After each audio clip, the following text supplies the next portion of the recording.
There's been a lot of talk about what kind of impact Artifact is going to make in the trading card game market with the full release on November 28th this year. While we only have to wait a little longer due to the beta being opened up this October, I wanted to cover some of the main gripes I've had with a lot of the buzz surrounding the game from someone who has personally played it.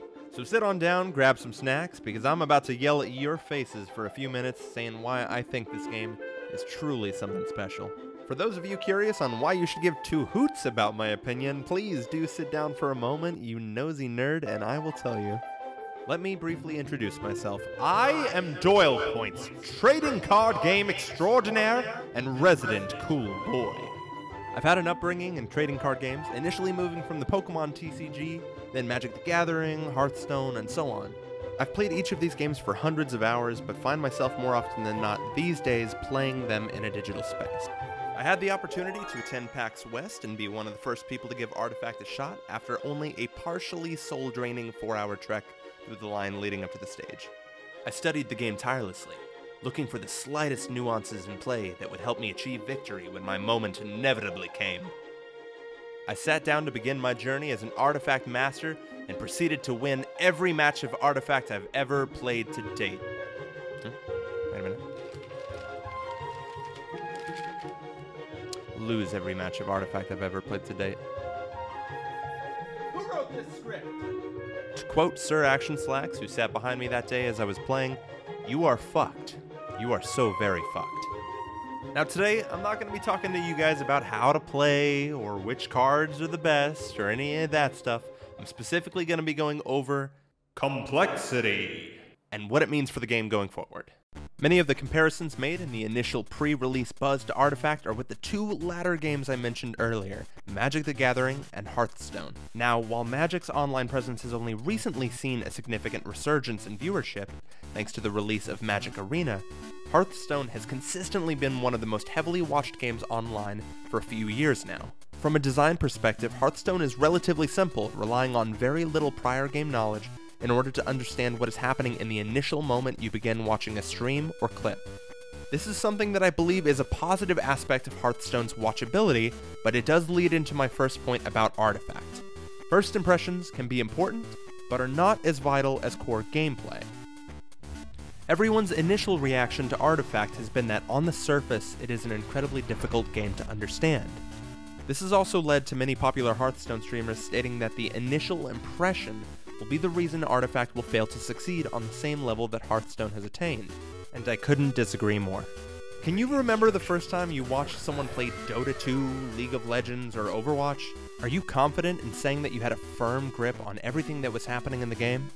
These are some of the most complex video games in the industry, and yet they drive home some of the highest viewer numbers on Twitch. Why is that? First impressions can certainly be a factor that drives away a potential player, but the core gameplay is what will keep people who decide to break through that initial barrier.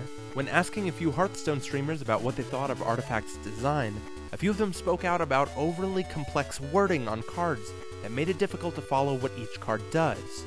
This seems like a particularly poor point to make due to the fact that multiple cards in Hearthstone are not initially clear on what the card does. Look at this card! Look at it!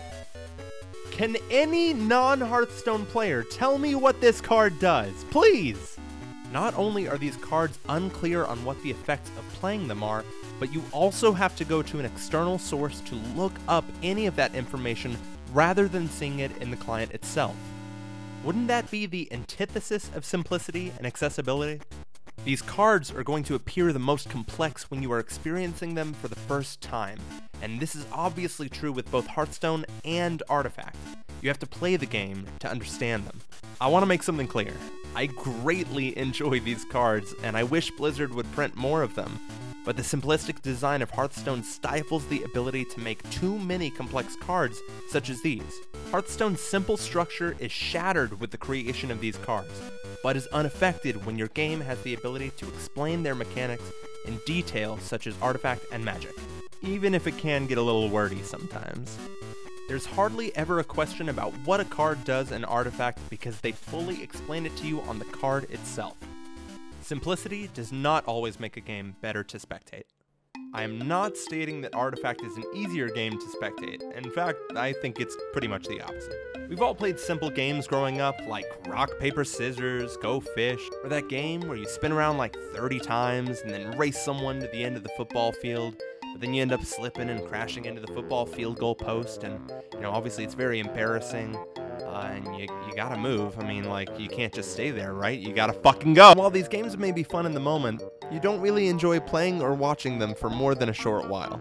Now, obviously, comparing rock, paper, scissors to a game like Hearthstone is a little bit of an exaggeration, but the underlying principle is the same. People enjoy watching streamers make choices that significantly impact their odds of success.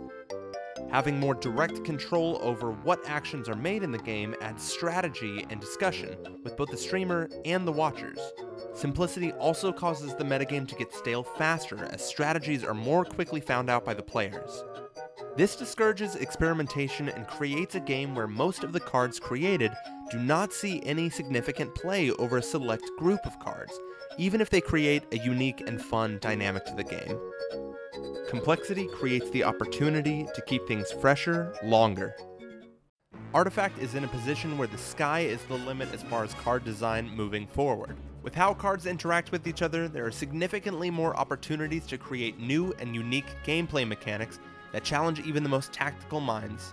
I feel that those dismissing the benefits of Artifact's complexity as a digital trading card game may be overlooking the significant positive aspects added in making a game with this design. Magic Arena has the unfortunate circumstance of initially being a card game designed for tabletop play. This has caused some difficulty in bringing that same Magic experience over to a digital format. For example, if you want to put on the air that you have some form of counterplay for whatever your opponent is doing, you'll have to manually select for the game to pause in between each action that your opponent makes. If you don't, then your opponent may have a better understanding of what type of cards you have in your hand and which ones you don't. Granted, calling somebody's bluff in Magic isn't anything new, but the way that you do it in this game is a lot different than how you would do it if you were sitting directly in front of them. Artifact, being built from the ground up in a digital space, doesn't have that restriction. It also, unlike Hearthstone, has expanded room for creative card design by not adhering to a strict set of rules for accessibility's sake. I encourage anyone who's ever played or been interested in a competitive card game to give it a shot. Its not so clear initial impressions fade quickly when you actually take control of the game. Once you understand the general flow of the game, it is much easier to become invested in watching a streamer or even a large tournament. It's shaping up to be one of the best competitive card games ever, and I am very, very excited to see where it goes from here. And best of all, we don't have to wait too much longer to find out what the future holds for this game. But until then, see you guys later.